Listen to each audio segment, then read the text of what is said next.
halayıklar namart merdollu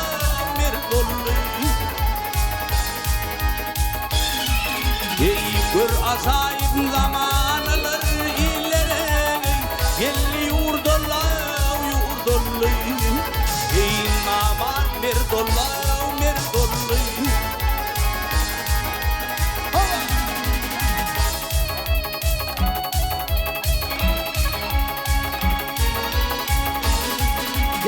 Yarımın kara gözleri, gel gözleri Şekerden şiren sözleri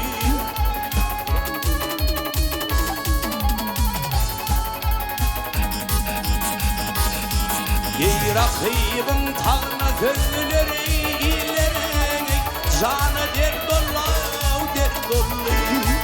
Ey canı derdollu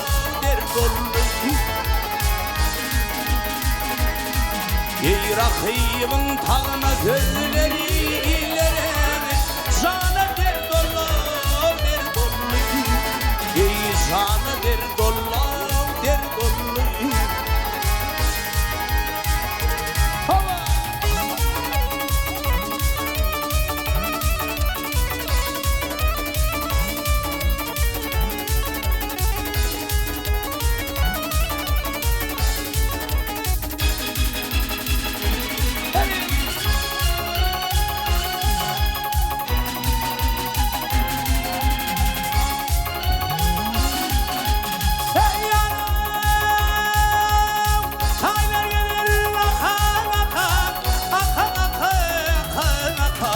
Ey ciğer bağrım yaka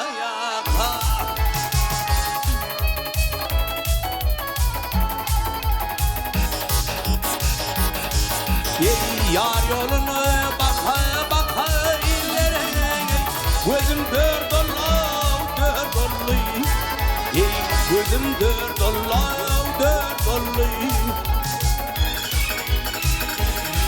Ey yar yolunu baka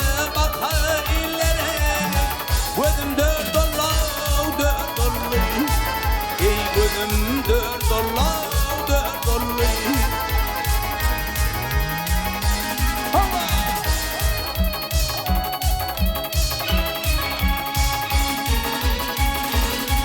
Ey kör olaydır men kedarım At bilen dolan bederim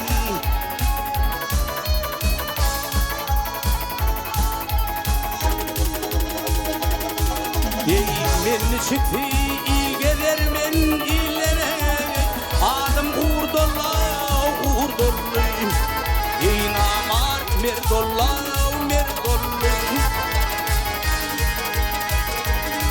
Ey men çıktı